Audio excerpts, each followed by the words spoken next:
The crystal wine glass hit the marble floor first, shattering into 1,000 pieces that caught the ballroom's chandelier light like falling stars. Then Y.T. Young's knees buckled, and 190 pounds of Seoul's most dangerous man collapsed between Versace gowns and Armani suits like a puppet with cut strings. The gala guests scattered like startled birds. His girlfriend Yoon Yi-seo screamed, but her Laubautins stayed rooted 3 feet away, perfectly manicured hands frozen over her mouth in a pose that looked more photogenic than panicked. The bodyguards fumbled for phones, shouting in Korean, paralyzed by the impossibility of their invincible boss laid out on imported Italian marble. But Xandra, invisible in her black Maid uniform, carrying a tray of empty champagne flutes, didn't hesitate. She dropped everything and ran toward the chaos while everyone else ran away. Her hands were already moving before she reached him, before the bodyguards could block her path, before logic could remind her that touching a Korean Mafia boss without permission was a death sentence. His lips were turning blue. She had maybe 90 seconds. "Move," Xandra commanded in perfect Korean, her voice cutting through the panic with surgical precision. The lead bodyguard's hand went to his weapon, but something in Xandra's eyes made him pause, not fear, not deference, but the focused intensity of someone who'd done this before. Too many times before.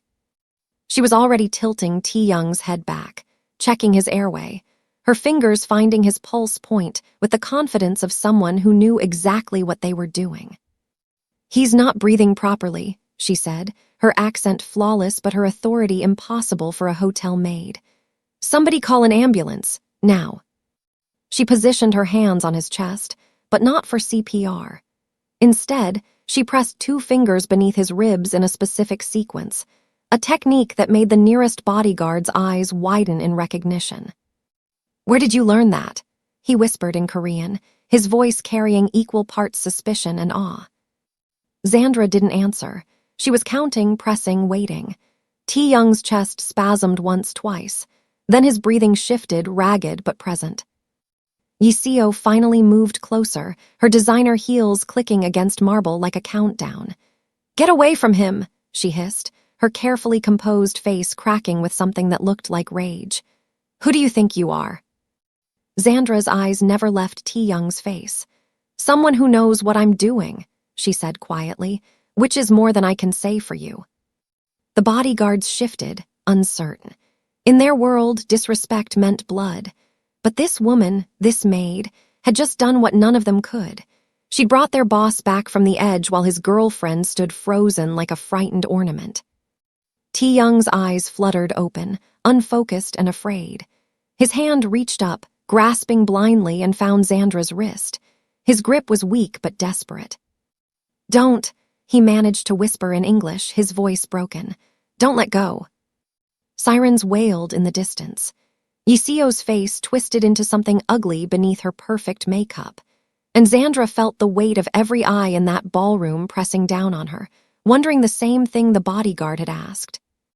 Where does a hotel maid learn a technique that only appears in advanced trauma medicine and military field protocols? The kind of technique that Dr. Xandra Williams used to practice at Johns Hopkins before the Baltimore gang made her disappear. But here's where everything you think you know gets shattered, like that crystal glass. Because Xandra isn't just a maid hiding from her past, and T. Young's collapse wasn't an accident, and his beautiful girlfriend in the blue gown. She's been waiting for this moment for 3 years, though not for the reasons everyone thinks. Welcome to Empire of Hearts TV, where we dive deep into tales that'll keep you up at night. If you're new here, hit that subscribe button right now because trust me, you're going to want to see how this ends. And if you're already part of the family, drop a comment and let me know if you saw that twist coming. Now, let's get into what happened next. The paramedics arrived in a chaos of flashing lights and rapid Korean that Xandra understood perfectly, but pretended to follow only barely. She'd gotten good at playing dumb over the past 18 months, nodding vacantly while her mind cataloged everything, staying invisible while her hands remembered what they used to do. What they used to do was save lives, real lives. Not in Seoul hotel ballrooms, but in Baltimore's Johns Hopkins Trauma Bay, where Dr. Zandra Williams had been one of the best. Where she'd spent 60-hour shifts pulling gunshot victims back from death, where her hands had been steady enough to repair shattered arteries, while gang members screamed threats through the ER doors.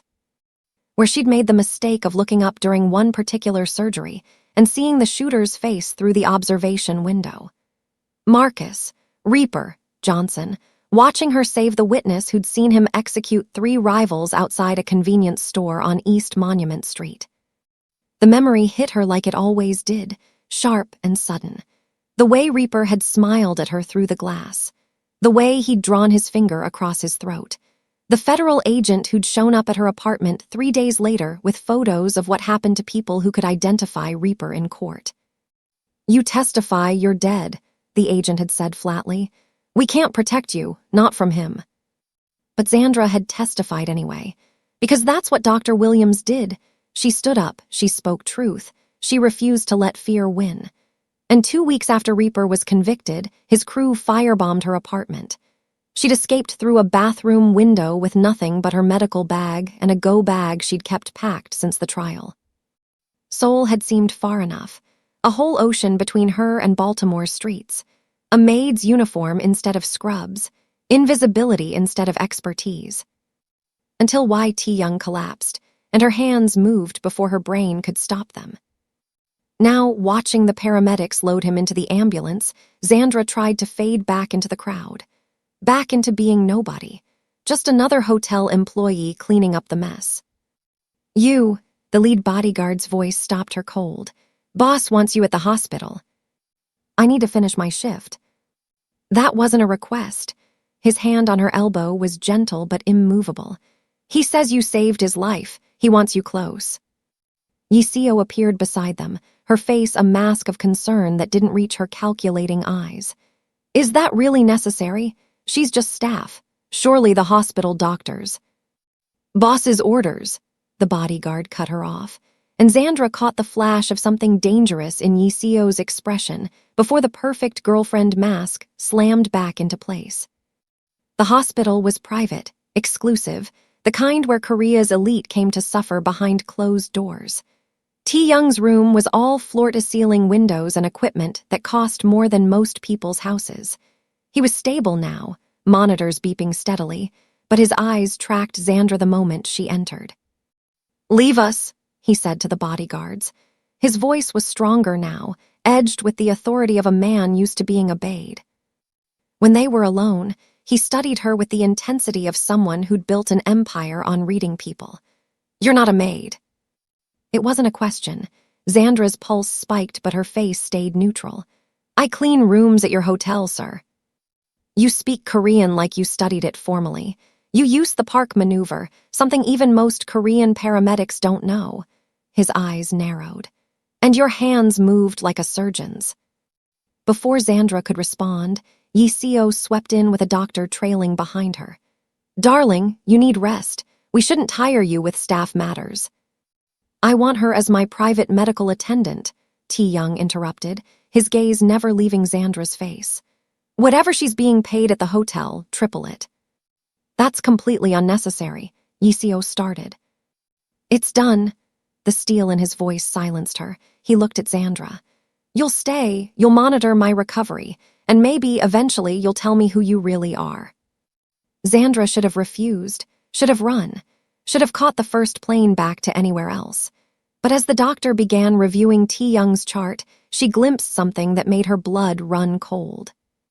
There in the lab, results from 3 months ago, then 2 months, then last month, elevated levels of thallium. Consistent, increasing, deliberate. Y.T. Young wasn't sick, he was being poisoned. And judging by the way Yiseo watched her with those calculating eyes, someone knew Zandra had just figured it out. Zandra waited until 2 a.m. to access T. Young's full medical records. The hospital's night shift was skeletal. And the nurse's station computer was laughably easy to breach for someone who'd spent years navigating Johns Hopkins labyrinthine systems. The pattern emerged like a textbook case. Thallium poisoning, administered in small doses over at least 6 months. Hair loss he'd attributed to stress, the tremors in his hands, the confusion, the fatigue, the way his heartbeat had become irregular. Classic symptoms, missed by doctors who weren't looking for murder disguised as decline. Whoever was doing this knew exactly what they were doing. Thallium was called the poisoner's poison for a reason, colorless, tasteless, nearly impossible to detect unless you knew to look for it. And the doses were calibrated perfectly, enough to slowly destroy him, but not so much that it screamed foul play. Impressive. Xandra's hand flew to the mouse, closing windows, but Yiseo was already in the room, leaning against the doorframe with her arms crossed. Gone was the grieving girlfriend act. Her eyes were sharp, assessing, dangerous. "I don't know what you mean," Xandra said, keeping her voice steady. "I was just—" "Cut the act." Yiseo moved closer, her heels silent on the linoleum. "Maids don't access medical databases at 2 a.m. They don't recognize thallium poisoning, and they certainly don't know how to navigate hospital security systems." She tilted her head. "So I'll ask you one more time, who are you really?" The air between them crackled with tension. Two women, both playing roles, both with everything to lose. "I could ask you the same thing," Xandra said quietly. "A woman who loves her boyfriend doesn't stand 3 feet away while he's dying. She doesn't look relieved when someone else saves him." Yiseo's expression didn't change, but something flickered in her eyes. "Maybe I was in shock." "Maybe, or maybe you were expecting him to die." Xandra stood, keeping the desk between them. "Which means either you're the one poisoning him, or you know who is and you're letting it happen." For a long moment, Yiseo said nothing. Then, impossibly, she smiled. "You're good, better than I expected." She pulled out her phone, showed Xandra a screen. "Prosecutor Yoon Yiseo, Seoul District Attorney's Office. I've been undercover with the Y family for 3 years building a RICO case." Xandra's mind raced. "If you're a prosecutor, why haven't you stopped the poisoning?" "Because I didn't know about it until you showed up and started digging." Yiseo's voice hardened. "I've been so focused on the family's criminal enterprises, I missed the murder happening right under my nose." She paused. "But you didn't, which means you have medical training, significant medical training." They stared at each other, two women standing on opposite sides of a chasm of secrets. "His medication," Xandra said finally, making a choice. "Someone's been tampering with it. The prescription bottles in his room, the lot numbers don't match the hospital pharmacy records." Yiseo's eyes widened. "How did you?" "I checked, while everyone thought I was just changing his IV." Xandra pulled up another window on the computer. "The medication comes from a pharmaceutical company called Hanul Industries." "I know that company." Yiseo leaned over her shoulder, scanning the screen. "It's owned by—" Her face went pale. "It's owned by Wai Jae-hoon, Tae-young's older brother." The pieces clicked into place with sickening clarity. Not a girlfriend trying to inherit.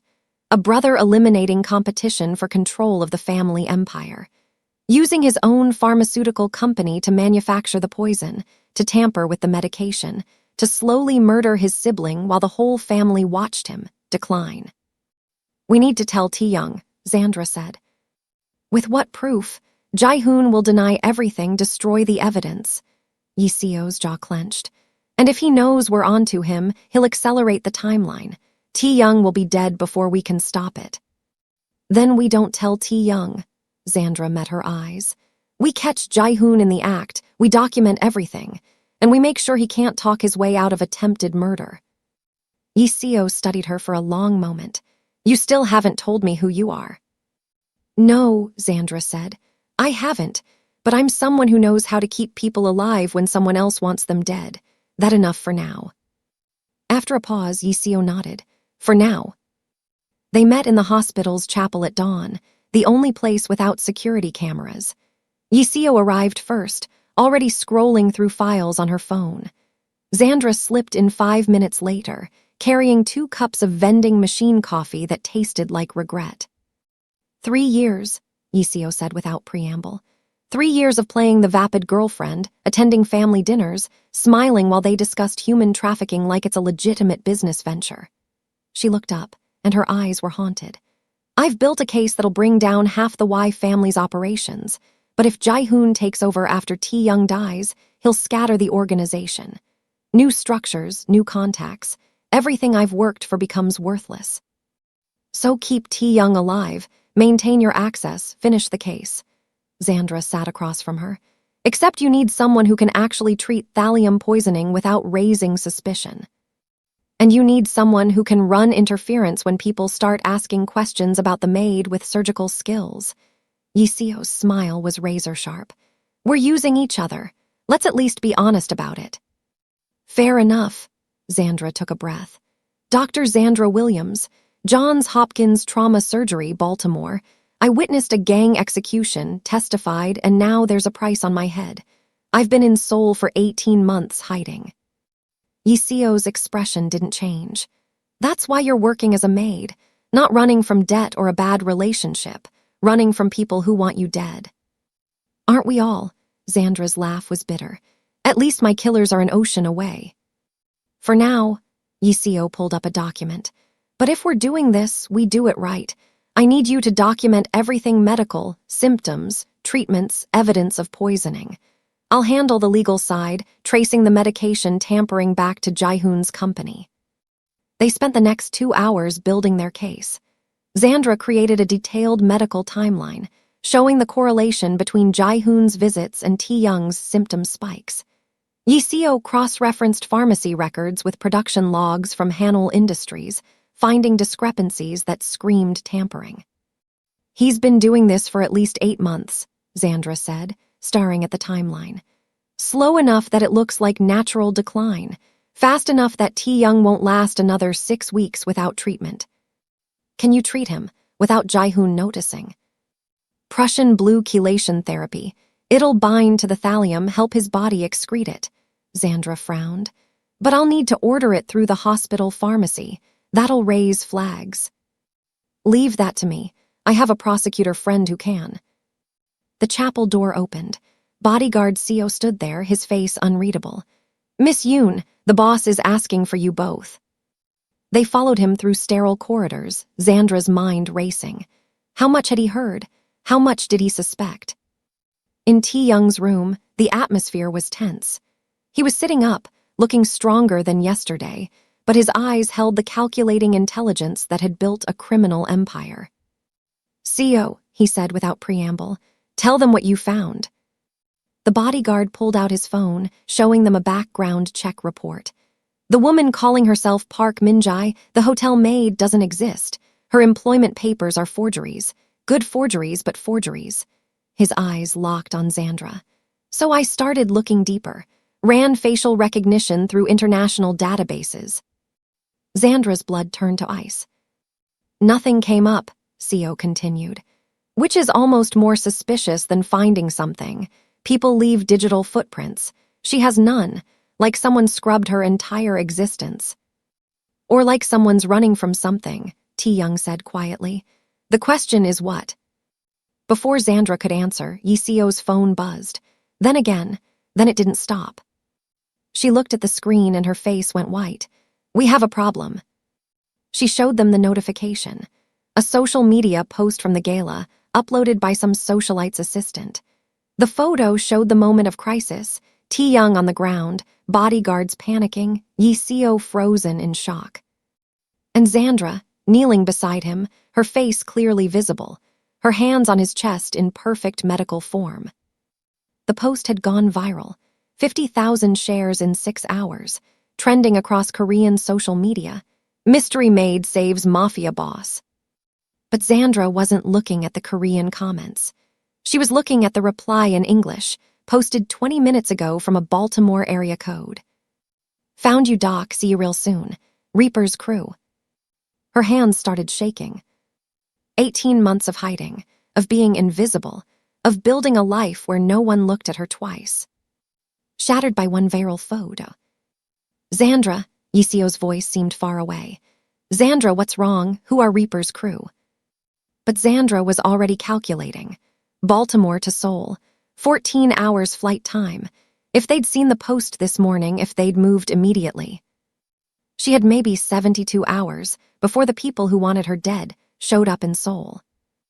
And she was trapped in a hospital, playing nurse to a poisoned mafia boss, allied with an undercover prosecutor, while a fratricidal brother closed in for the kill. "We need to move faster," Xandra said, her voice steady despite the terror clawing at her throat. "Whatever we're planning, we do it now, because in 3 days, none of this is going to matter anymore." The second message came at 3 a.m., pinging Xandra's burner phone with the cheerful chirp of incoming doom. "Flight KE-085, landing Incheon 9:47 p.m. Thursday. You can run again, Doc, but we'll just keep finding you. Maybe this time we visit your mom in Atlanta first. M." M for Marcus. Reaper himself, coming personally to finish what his crew had started in Baltimore.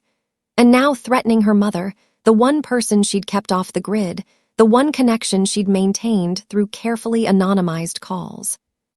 Xandra deleted the message, but the words burned in her mind. 72 hours. She had 72 hours to keep T. Young alive, help Yiseo build her case, and figure out how to survive what came after. She started the Prussian blue treatment that morning, disguising it as a vitamin supplement. T. Young's body would need days to flush the thallium, but at least they'd stopped the source. No more tampered medication. Everything now came directly from the hospital pharmacy under Yiseo's watchful eye. Then Wai Jae-hoon arrived for his daily visit, and Xandra saw murder wearing a concerned brother's face. He was older than T. Young by 5 years, softer around the edges, with the kind of gentle demeanor that made people underestimate him. He carried expensive flowers and spoke in soothing tones about rest and recovery. But Xandra had spent years reading bodies in trauma bays. She saw the micro-expression when he noticed T. Young looked better today, that flash of irritation quickly masked. Saw the way his eyes tracked the IV bags, calculating. Saw his hand twitch toward the medication tray before he caught himself. "You must be the miracle worker everyone's talking about," Jae-hoon said, turning his attention to Xandra. His smile was warm, but his eyes were cold. "My brother is lucky you were there." "Just doing my job, sir." Xandra kept her gaze respectfully lowered, playing the subservient maid. "Making sure he takes his medication on schedule, monitoring his vitals." "His medication." Jae-hoon moved closer to the bedside table. "I should check what the doctors prescribed. I own a pharmaceutical company. I like to ensure my brother gets only the best." "Already verified everything with the head physician," Yiseo interjected smoothly, materializing at the door. "Don't worry, Opa. We're taking excellent care of him." The temperature in the room dropped 10 degrees. Jae-hoon's smile never wavered, but something predatory flickered across his face. "Of course. I just want to help." "Your concern is touching," T. Young said from the bed, his voice stronger now. "But I'm fine. The maid here knows what she's doing." "Does she?" Jae-hoon's gaze pinned Xandra. "I've been hearing interesting things about her techniques, about her knowledge. One might wonder where a hotel maid learned advanced medical procedures." The room went silent. Xandra felt Yiseo tense beside her, felt T. Young's attention sharpen. "One might also wonder," Xandra said quietly, meeting Jae-hoon's eyes, "why a pharmaceutical executive visits his sick brother but never brings medication from his own company, almost like he doesn't trust his own products." Jae-hoon's mask slipped for just a second. Pure hatred blazed in his eyes before the brotherly concern snapped back into place. "I'll remember that observation," he said softly. "It shows remarkable awareness for someone in your position." He left without another word, but the threat lingered like poison in the air. "That was stupid," Yiseo hissed once he was gone. "You basically told him you're onto him." "He already knew." Xandra checked T. Young's vitals, her hands steady despite her racing pulse. "The question is what he does about it." They found out 6 hours later. T. Young started seizing at 9 p.m. His body convulsed, monitors screaming, foam flecking his lips. Xandra grabbed him, protecting his head, her training taking over even as her mind screamed the diagnosis. Acute thallium overdose. Massive dose. Enough to kill him in hours, not weeks. "Get me activated charcoal and Prussian blue now," she shouted at the nurses flooding the room.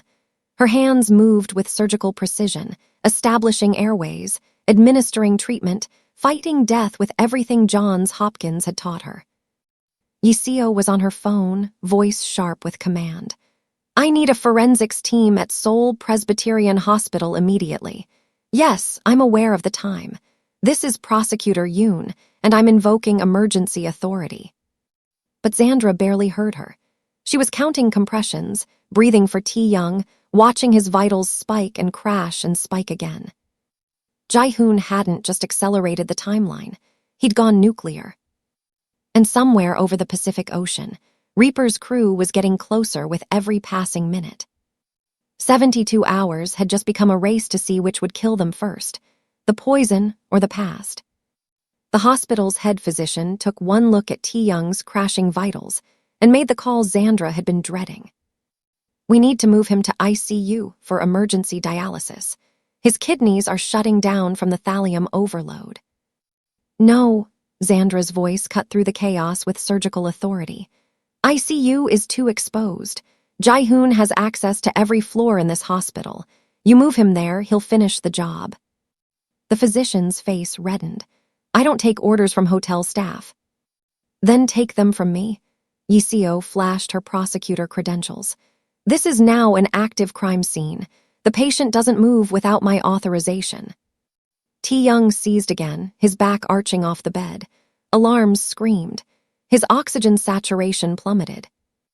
Xandra made a decision that would either save his life or expose everything she'd been hiding. Get me to his penthouse, she said to Seo. Now, I need my equipment and I need it in a secure location. What equipment? Seo demanded. The kind a trauma surgeon keeps for emergencies. Xandra met his eyes. You want him to live, then move. 20 minutes later, they'd converted Tae-young's bedroom into a makeshift ICU. Xandra had retrieved the go bag she'd kept hidden in her apartment, the one she'd carried from Baltimore, filled with instruments she couldn't bring herself to abandon. Scalpels, sutures, emergency medications she'd borrowed from Johns Hopkins before she ran.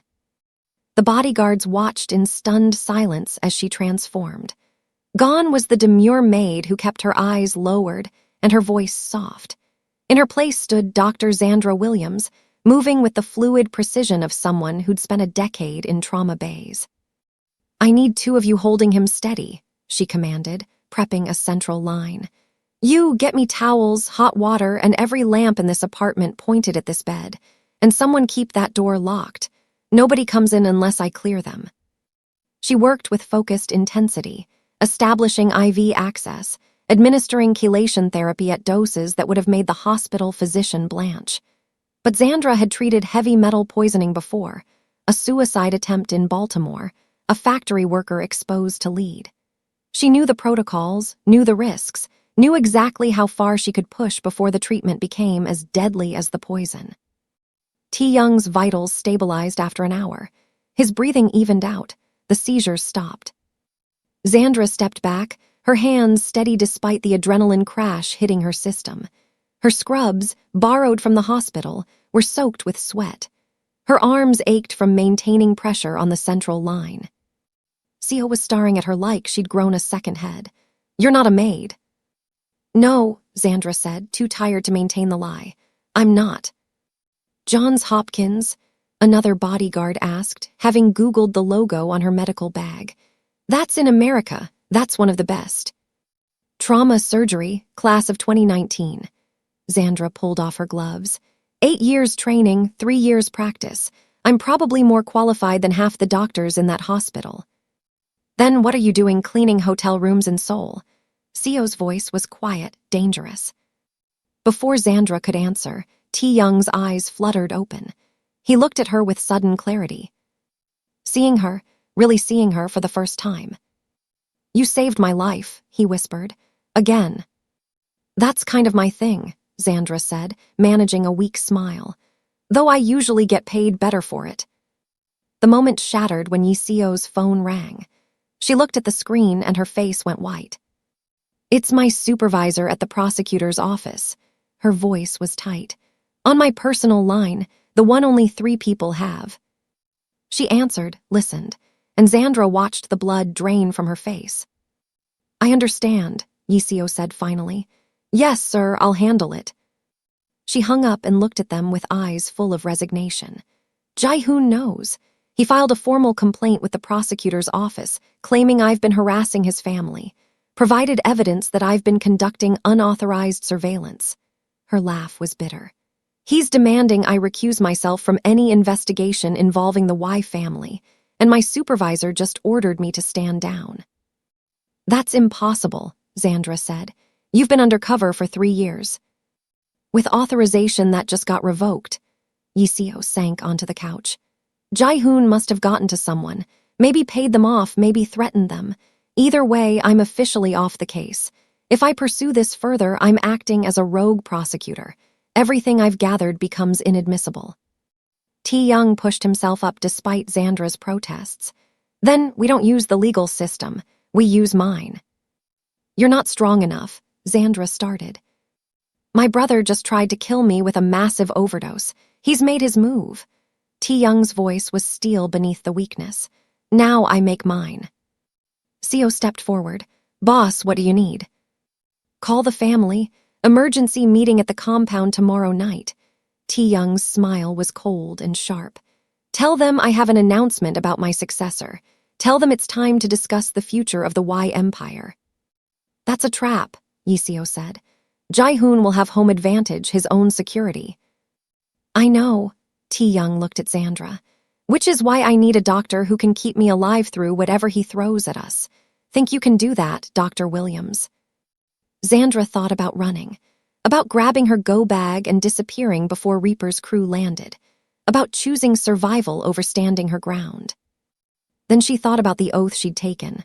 First, do no harm, protect life, stand up when standing up costs everything.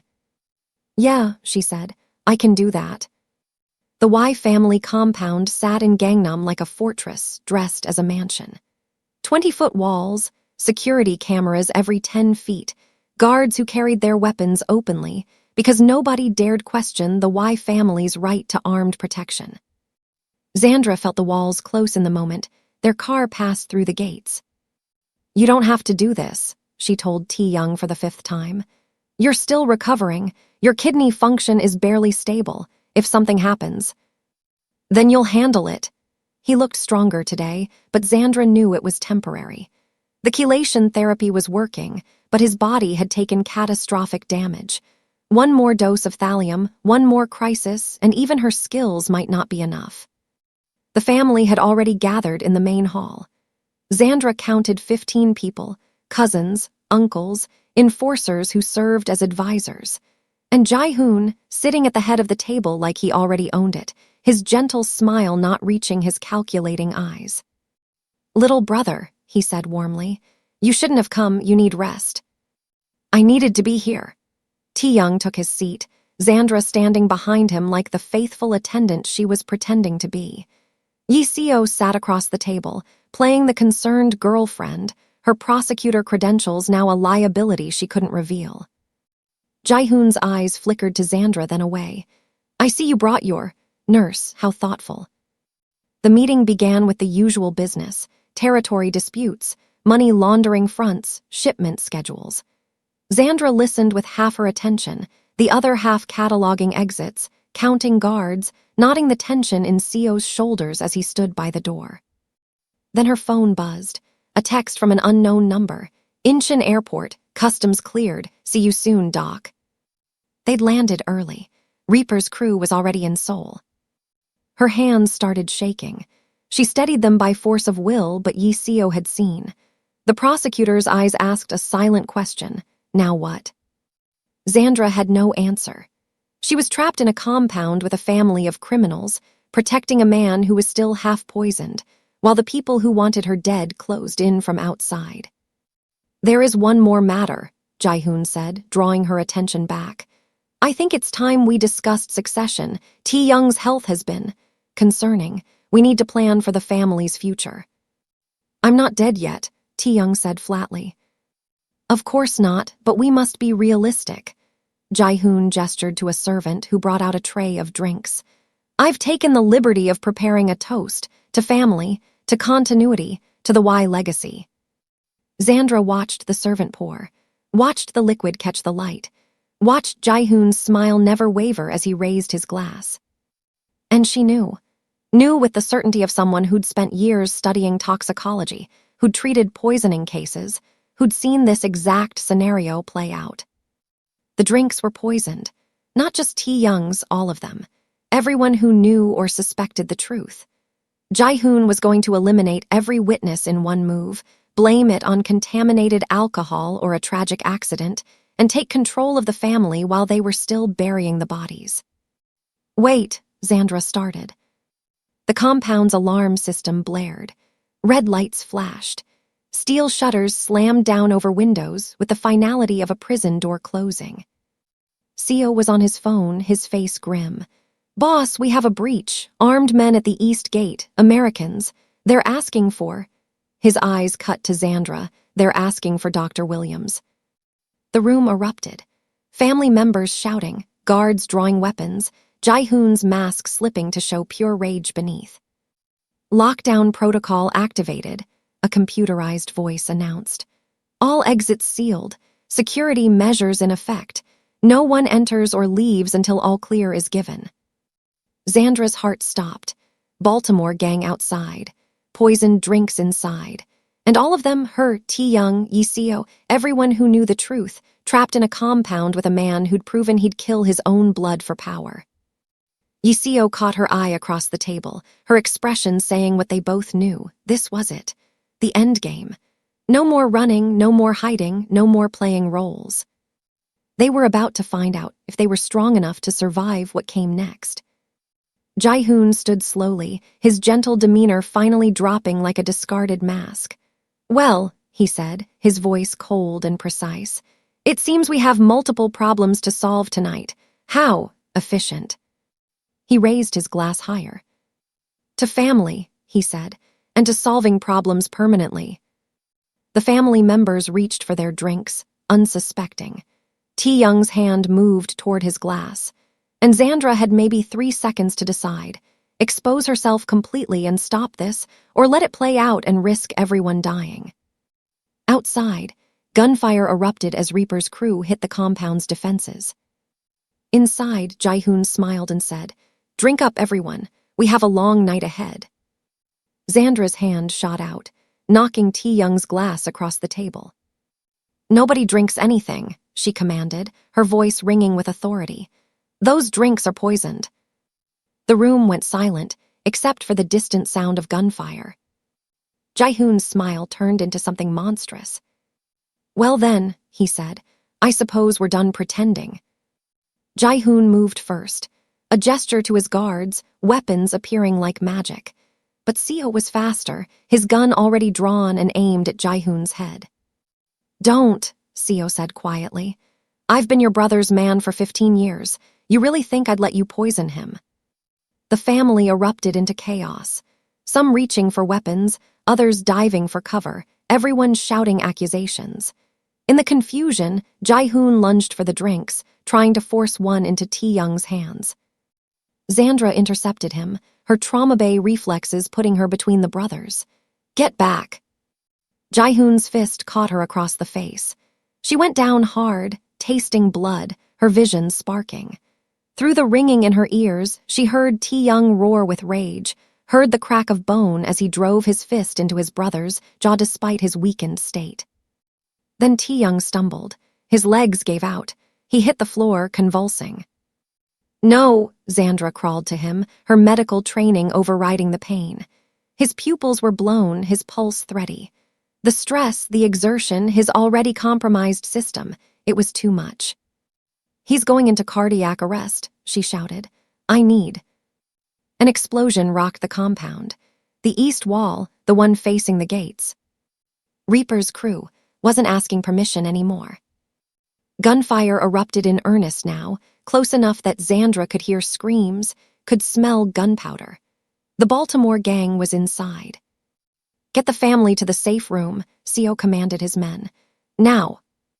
But Jaehoon was laughing, even with blood streaming from his split lip. "You think you can save him? He's already dead. And once the Americans kill you all, I'll just tell the authorities I barely survived the assault." He smiled at Xandra. "Thank you for bringing your enemies to my door, Dr. Williams. Very convenient." Then the front windows exploded inward. Not from Baltimore's crew, from flash grenades. Through the smoke came tactical teams in prosecutor's office gear, weapons drawn, voices shouting in official Korean. Yiseo stood, badge held high. "Seoul District Prosecutor's Office. Everyone on the ground. This compound is under arrest." "You have no authority," Jae-hoon started. "I called in every favor I had left." Yiseo cut him off, her voice ringing with cold satisfaction. "You got me removed from the case, but my supervisor didn't know I'd already filed emergency warrants last week. They just got approved. Every illegal operation, every financial crime, every murder you've committed, it's all documented and it's all admissible." The prosecutor's team swarmed in, but Baltimore's crew was still pushing through the East Wing. Two forces converging. And in the middle of it all, Tae-young was dying. Xandra pressed her fingers to his neck, weak pulse getting weaker. His lips were turning blue again, just like at the gala. But this time it wasn't poisoning. It was his heart, damaged by months of thallium exposure, finally giving out under the stress. She could run, could use the chaos to slip away, disappear into Seoul's streets before Reaper's crew found her. Let Tae-young die, let the prosecutors handle Jae-hoon, let it all burn while she saved herself. Or she could do what Dr. Xandra Williams had always done, stand her ground, save the life in front of her, prove that some things matter more than survival. Gunfire peppered the walls. Someone screamed. Yiseo was shouting commands. Jae-hoon was being forced to his knees by prosecutors. And through the smoke and chaos, Xandra saw Reaper himself stride through the broken window, his crew flanking him, his eyes scanning the room until they landed on her. "There you are, Doc," he said, raising his weapon. "Told you we'd find you." Xandra looked at Tae-young, looked at Reaper, looked at the impossible choice she'd spent 18 months running from. Then she stood up, placed herself between Reaper's gun and Tae-young's dying body, and said the words that would either save them all or get her killed. "I need a dining room table, boiling water, and everyone to shut up," she commanded, her voice cutting through the chaos with surgical precision. "Because I'm performing emergency surgery, and if anyone, prosecutor, gangster, or Baltimore crew, interferes with my patient, I will personally ensure they regret it." She looked directly at Reaper. "That includes you, Marcus. You want to kill me?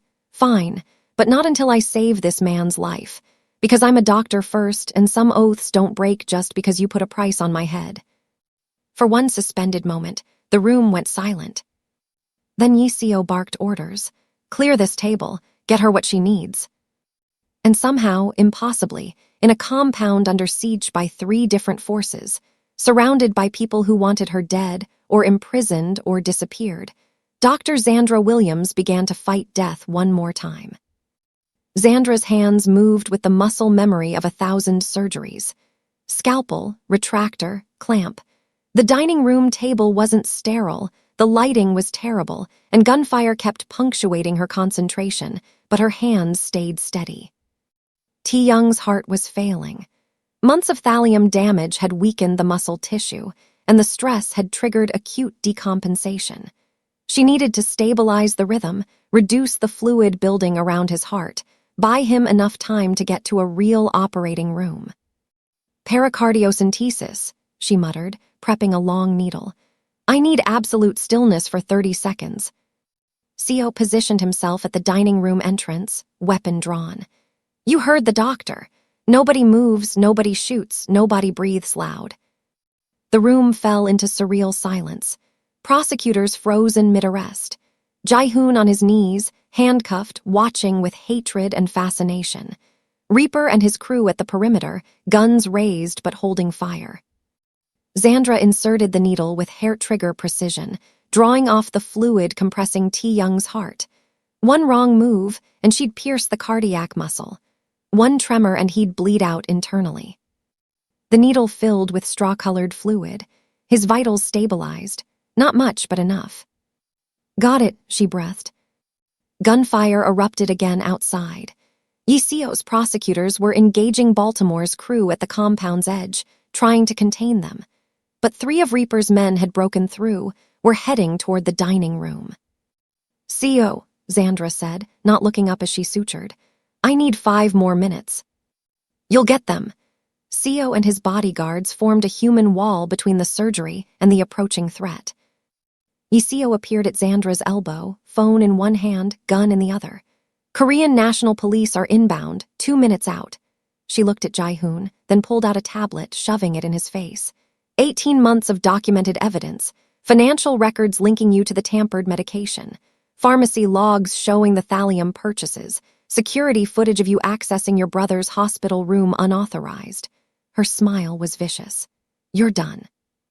Jae-hoon's composure finally cracked. "You can't prove." "I can prove everything." Yisio gestured to the prosecutors. "Why, Jae-hoon, you're under arrest for attempted murder, conspiracy, racketeering." The dining room door exploded inward. Reaper stood there, weapon raised, his crew behind him. But his eyes were locked on Xandra, on her blood-soaked scrubs, on her hands buried in T-Young's chest cavity.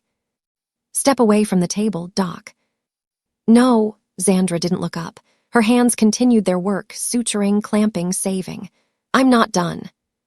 "You testified against me, put me away for 15 years. Reaper's voice was cold fury.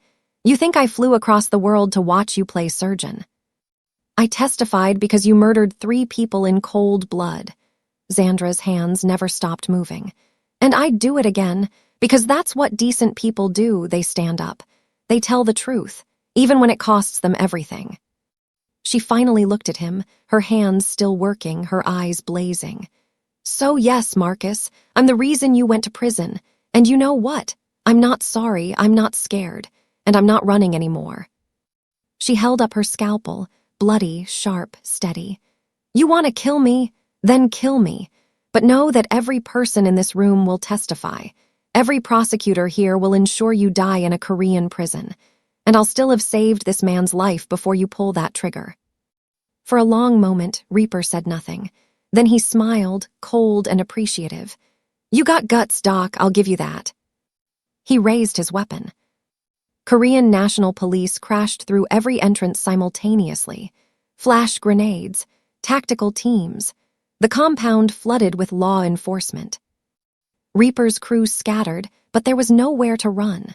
The prosecutors had locked down every exit. CO's bodyguards tackled 2 of them. Yisio herself put Reaper on the ground, knee in his back, reading him his rights in English.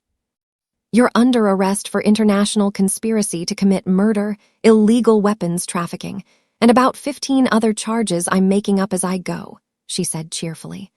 "Welcome to Seoul, asshole." Through it all, Xandra worked, sutured the final vessel, checked his vitals, watched T-Young's heart rhythm steady on the portable monitor someone had miraculously found. "He's stable," she said finally, stepping back. Her legs nearly gave out. CO caught her. "You did it," he said quietly. "You actually did it." Xandra looked around the dining room turned operating theater.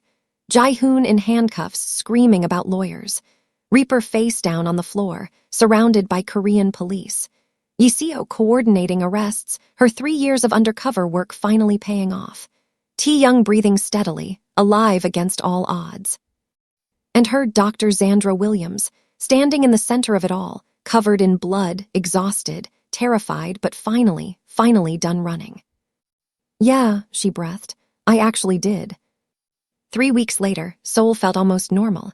Almost. T-Young was recovering in a private facility, his heart function improving daily under Xandra's careful monitoring. The thallium was finally clearing his system. His hair had stopped falling out. The tremors were gone. He looked more like the dangerous man from the gala, and less like someone death had been courting. "You saved my life twice," he said during her morning rounds. 3 times if you count stopping my brother from poisoning the whole family. "I'm a doctor. It's literally my job description." Xandra checked his chart, satisfied with his progress. "Though I usually get paid better and don't get shot at as much." "About that." Young sat up, his strength returning. I want you to stay, permanently, as the family's personal physician. Name your price. Xandra had expected this, had spent 3 weeks thinking about it, actually. A legitimate job, legal papers, a salary that would let her stop hiding. Protection from a family that owed her everything. A life where she could be Dr. Williams again. I'll think about it, she said carefully. Yiseo found her later in the facility's garden, staring at Seoul's skyline. The prosecutor looked different now, lighter somehow, like she'd finally shed the weight of 3 years pretending to be someone else. Jae-hoon's trial starts next month, Yiseo said, sitting beside her. His lawyers are already trying to plea down, but with your medical testimony and my evidence, he's looking at life, possibly death penalty. Good, Xandra meant it. Some people didn't deserve second chances. I couldn't have done this without you. Yiseo's voice was quiet. The prosecutors wanted to give you a civilian commendation. I told them you'd probably hate the publicity. You told them right, Xandra smiled. I've had enough viral fame for one lifetime. They sat in comfortable silence. 2 women who'd survived impossible odds, who'd built trust in a world designed to keep them powerless, who'd learned that sometimes the strongest alliances form in the darkest places. Seo appeared at the garden entrance, his ever-present vigilance softened by something like respect.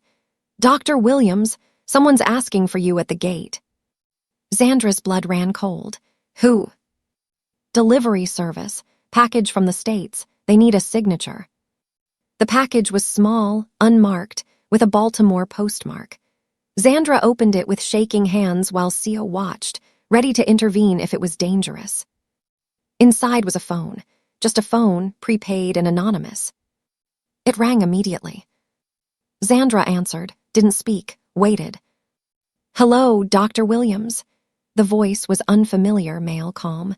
Reaper sends his regards from his Korean prison cell, said to tell you he's impressed, said you got guts. What do you want? Xandra's voice was steady despite the ice in her veins. Just to remind you that Reaper's crew is bigger than one man, and while you were busy saving Mafia bosses in Seoul, we've been busy too. A pause. Check your messages. The phone buzzed. A photo appeared. Xandra's mother, leaving her church in Atlanta, crosshairs superimposed over her smiling face. The timestamp was from this morning. She's a beautiful woman, the voice continued. Be a shame if something happened to her, because you testified, because you keep being a hero when you should have just minded your business. Xandra's hand clenched around the phone. You touch her. We don't have to, not if you come home. Face us like you faced Reaper. Stand up like you stood up in that compound. The voice turned cold. Or hide in Seoul while we visit your mama. Your choice, Doc. You got 72 hours to decide. The line went dead. Xandra stood frozen, staring at her mother's photo. 18 months of running, 3 weeks of peace. And now the past had found a new pressure point, a new way to make her choose between survival and everything she loved. Yiseo appeared at her shoulder. What is it? Xandra showed her the photo, watched the prosecutor's face harden with fury. We can protect her, Yiseo said immediately. I can call FBI, get her into protective custody. For how long? A month? A year? Forever? Xandra's laugh was bitter. That's not protection. That's just making her hide like I've been hiding, making her pay for my choices. Young emerged from the facility, leaning on a cane but walking on his own. What's going on? Xandra looked at him, at Yiseo, at Seo standing guard, at the life she'd almost built here, the belonging she'd almost found. Then she looked at her mother's photo, at the woman who'd raised her alone, who'd worked 3 jobs to put her through med school, who'd cried with pride when Xandra graduated from Johns Hopkins. The woman who didn't deserve to die, because her daughter had a conscience. I need to book a flight, Xandra said quietly, to Baltimore. That's suicide, Seo said immediately. They're waiting for you. I know, Xandra met Young's eyes, but I'm done letting other people pay the price for my decisions. I testified because it was right. I saved your life because it was right. And now I'm going home because that's right too. Then you don't go alone. T. Young's voice carried the authority of Seoul's most dangerous man. CO, arrange a team. Dr. Williams is going to need security. You're still recovering, Xandra started. And you're still the only doctor I trust. T. Young smiled, sharp and dangerous and loyal. You stood with me when everyone else wanted me dead. Now I stand with you. That's how family works. Yiseo pulled out her phone. I'll contact FBI, coordinate with Baltimore PD. If we're doing this, we do it smart. Xandra felt something crack open in her chest. Not fear, not resignation. Hope, dangerous, desperate, impossible hope. Okay, she said, but we do this my way. No more running, no more hiding. She looked at the phone in her hand. I'm Dr. Xandra Williams. I testified against a murderer because that's what decent people do, and I'm going back to Baltimore to finish what I started. She booked the flight for tomorrow, direct to Baltimore Washington International. Back where this started, back to face the past she'd been running from. But this time, she wasn't running. This time, she was coming home to fight. If you made it this far, you absolute legend, I need you to do something for me right now. Hit that like button so hard it breaks. Then drop a comment telling me if you think Xandra's walking into a trap, or if she's about to show Baltimore exactly what happens when you threaten a trauma surgeon's family. And subscribe, because part 2 is going to be absolutely devastating. We're taking this fight to Baltimore streets. We're going to see what happens when Seoul's Mafia boss and an undercover prosecutor roll into American gang territory. And we're going to learn that Xandra Williams isn't just a doctor. She's a woman who's finally done being afraid.